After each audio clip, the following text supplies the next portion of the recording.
Bonjour à tous, ravi de vous retrouver pour un nouveau Faites le papier. Cette fois, on prend la direction de l'hippodrome d'Auteuil sur la butte Mortemart pour le Quintet Plus, le prix Rosorno.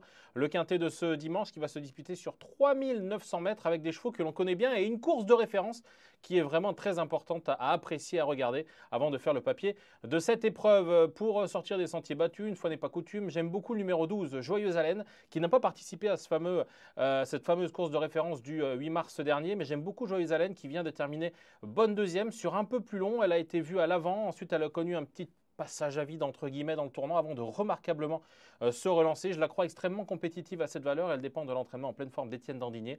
Et j'ai envie de lui faire confiance pour la gagne avec Kevin Nabet qui commence à bien la connaître. Si elle a surtout ses sauts, je pense qu'il n'y aura pas photo pour la gagne. En deuxième position, je fais confiance à New President pour l'entraînement de Fabrice Fouché. Un cheval qui est en pleine forme, qui est compétitif dans les quintets. Il l'a prouvé. Il a gagné sa course l'avant-dernière fois et dernièrement, il a prouvé qu'on pouvait encore compter sur lui. C'est un cheval qui est capable de s'adapter à toutes les physionomies de course, qui est fiable, régulier.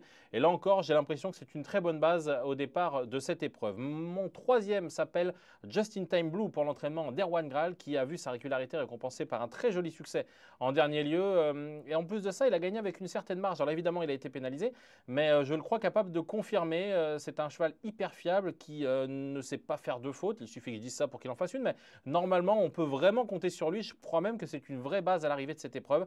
Et je l'ai placé en troisième position dans mon ticket. Ensuite, le numéro 11, Lady Cœur, une jument que j'aime bien, qui ne me l'a pas toujours bien rendue parce qu'elle est souvent fautive. D'ailleurs, à Auteuil, ça ne s'est pas toujours très bien passé pour elle, mais c'est une jument de qualité et quand elle négocie bien les obstacles, elle est vraiment capable d'accélérer pour finir. Elle a de la classe, cette jument-là. Je l'aime beaucoup. Elle l'a prouvé à Bordeaux en dernier lieu où elle a enfin gagné pour effacer ses mauvaises performances, ses contre-performances. Elle revient dans les handicaps, elle revient à Auteuil. Il y a beaucoup de paramètres avec des inconnus, mais je crois quand même qu'elle est capable de briller à ce niveau de compétition et surtout, ça va être une belle cote à glisser dans les jeux et j'ai envie de lui faire confiance pour sortir vraiment, comme je le disais, des sentiers battus parce qu'il y a une course de référence et je vais en parler pour finir ce Faites le papier qui est importante à prendre en compte et on y revient avec Jumper Bell, numéro 9, qui a participé dernièrement à ce fameux quintet du 8 mars en terminant quatrième. C'est un cheval besogneux, qui donne toujours le meilleur de lui-même, qui est lutteur, qui est courageux et dernièrement, il a été tenace pour garder cette quatrième place. Angelo Zuliani commence à vraiment bien le connaître.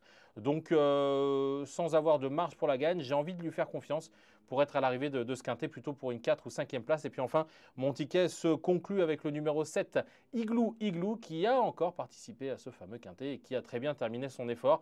Je crois que c'est un cheval capable de réaliser des gros derniers kilomètres quand ça se passe bien pour lui.